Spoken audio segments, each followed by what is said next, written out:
دو آدمیوں کے درمیان خرید و فروخت کا معاملہ ہو رہا ہے تو فروخت کرنے والے کو متعین طور سے اسی وقت معلوم ہونا چاہیے کہ مجھے کیا قیمت ملے گی،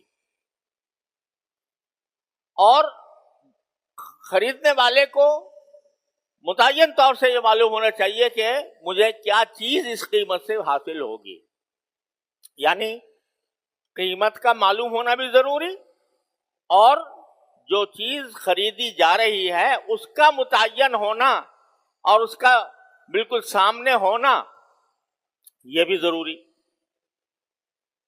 لہذا اگر کوئی ایسی خرید و فروخت کرے کہ جس میں خریدار کو پتہ ہی نہ ہو کہ میں کیا چیز خرید رہا ہوں، یا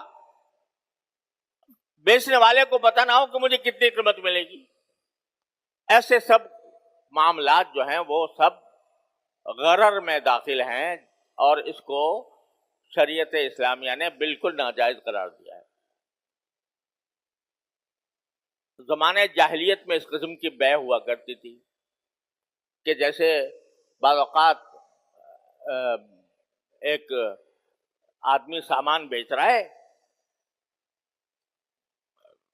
اس کے پاس مختلف چیزیں پڑی ہوئی ہیں، مختلف صفات کی چیزیں پڑی ہوئی ہیں بیچنے کے لیے. اب ایک سودا اس طرح ہوتا تھا کہ ایک خریدار آ کر کہتا تھا کہ میں جس چیز پر پتھر مار دوں گا، وہ پتھر جس چیز پر جا کے لگ جائے گا، بس تجھے بیچنا لازمی ہو جائے گا. اب 10 چیزیں پڑی ہوئی ہیں، اب وہ خریدار جو ہے کس چیز پہ پتھر پھینکے گا تو اس کو پتہ ہی نہیں ہے کہ کس چیز پر پتھر لگ جائے گا اور وہ بیع کس چیز کی ہو جائے گی. بعض اوقات ایسا ہوتا تھا کہ جو بیچنے والا ہے وہ کہتا تھا یہ 10 چیزیں پڑی ہوئی ہیں، ان میں سے جو چیز اٹھا کے میں تیرے پاس پھینک دوں گا بس وہ اس کا سودا ہو گیا. تو حدیث میں صراحتاً اس قسم کی بیوع کی ممانعت کی گئی، جس کے بارے میں پتہ نہ ہو، اس کا انجام معلوم نہ ہو کہ کیا ہونے والا ہے. اب جیسے انشورنس کا کاروبار ہے وہ اسی طرح کا ہے کہ آپ قیمت تو جمع کراتے رہتے ہیں، پتہ کچھ نہیں چلتا کہ آخر میں جا کے کیا ملے گا کیا نہیں ملے گا. تو یہ ایسی ساری بیوع کو اس لیے حرام کیا گیا کہ یہ جھگڑا پیدا کرنے والی. اگر کوئی فرض کرو ادھار کا سودا ہوا اور ادھار کے سودے میں یہ پتہ نہیں کہ ادائیگی کب ہوگی، تو یہ منع ہے، وہ بیع فاسد ہے. کیوں فاسد ہے؟ اس واسطے کہ جب یہ پتہ نہیں، جب یہ طے نہیں ہوا کہ ادائیگی کب کرے گا، تو جو بیچنے والا ہے وہ جلدی لینے کا مطالبہ کرے گا اور خریدار جو ہے وہ زیادہ دیر کرنے کی کوشش کرے گا، دونوں میں جھگڑا ہوگا.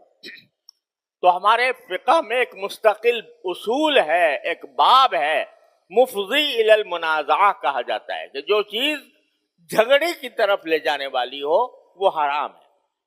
شریعت نے راستہ بند کر دیا ان تمام سودوں کے اندر جس سے جھگڑا پیدا ہو.